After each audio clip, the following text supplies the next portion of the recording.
If I haven't made this clear by now, I think the biggest issue that people have with calling out fallacies and specifically using them like buzzwords is that people like to think in black and white. People like situations where you can say if you do this one thing, it is always and without exception a fallacy. So you can either choose to do this one thing or not, and there is no other option. But that's a false dichotomy, which is ironic because title of this video, that's what we're going to be talking about. Things are not always black and white, which perhaps counterintuitively means that sometimes things are black and white. Sometimes things are false dichotomies, but at the same time, everything follows the law of the excluded middle, which states that there are only two options, true and false, and nothing else. So how can this be? Well, first let's start by explaining what a false dichotomy or a false dilemma even is. Dictionary.com defines false dichotomy as a logical fallacy in which a spectrum of possible options is misrepresented as an either-or choice between two mutually exclusive things. From this, we can derive that the false dichotomy fallacy is made up of two major components. First, a false dichotomy can occur when two contraries, that is, two propositions that cannot logically be true at the same time, are mistaken for contradictions.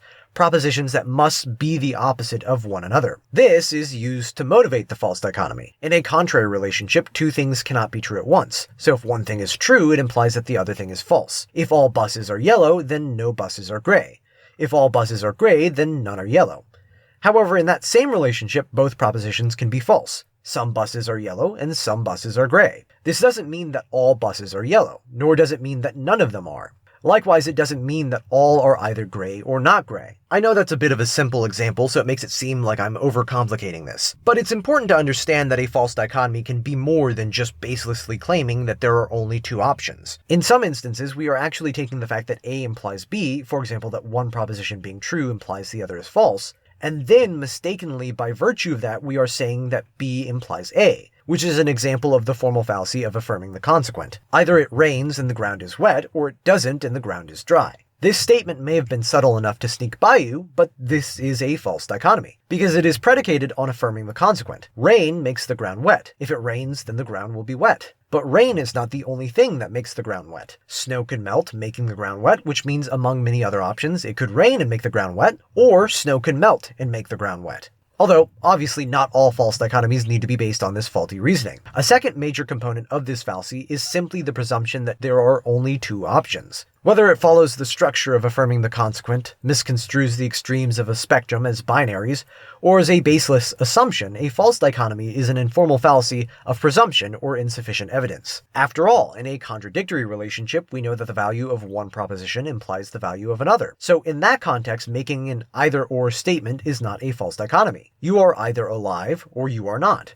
You are either human or you are not. Not only because the context necessitates it, which is why false dichotomy is an informal fallacy, but because in both examples we are providing propositions that follow A or not A, which is the law of the excluded middle. The law of the excluded middle is a formal rule from classical logic which holds that for every proposition, either the proposition or its negation is true. In other words, if you have this statement and that statement, one of them has to be true. Now, if that's the case, then how can false dichotomies be a thing? And more important than that, how do we know when something is a false dichotomy or when something is necessarily implied by the law of the excluded middle? Well, the answer is context, not just the context of each specific instance, but the concept of context itself. As we've gone over, a false dichotomy is an informal fallacy, meaning it doesn't deal with form, it deals with context. And the law of the excluded middle is a concept from classical logic that deals with form or structure. The simplest answer as to why these two concepts actually affirm each other as opposed to conflict with one another is because they deal with separate aspects of a proposition. The law of the excluded middle deals with form, and false dichotomy deals with context and content.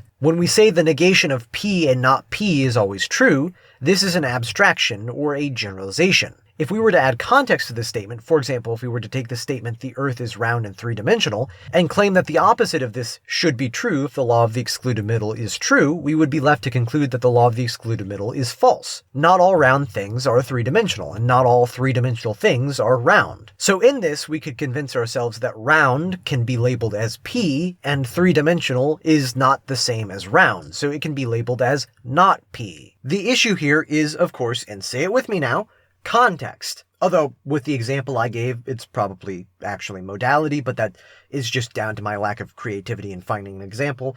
The point is, the failure of this statement comes down to what we put into it, not the structure itself. The negation of a thing is all things that it is not. If we have the set A, B, C, and D, then not A is B, C, and D, because these are all not A. The issue, then, is that not the same as is, well, not the same as not. The list of things that are three-dimensional contains yes, cubes, pyramids, but this group also contains round things, like spheres, and the set of all round things contains things that are three-dimensional. I know this all may still seem needlessly confusing, but I just wanted to bring this up for three reasons. One, to show you that this is kind of the other side of the coin compared to what we talked about earlier. The law of the excluded middle works because of contradictory relationships. Relationships where two things are mutually exclusive. And false dichotomies occur when you mistake a contradictory relationship for a contrary relationship. Two, I have seen people abuse the law of the excluded middle. Typically, it's people with a vague and poor understanding of philosophy. They come along, they mention the law, and then they try to use it as a free pass to make either-or statements. This is essentially gaslighting, though, because people like that are trying to get you to second-guess common sense,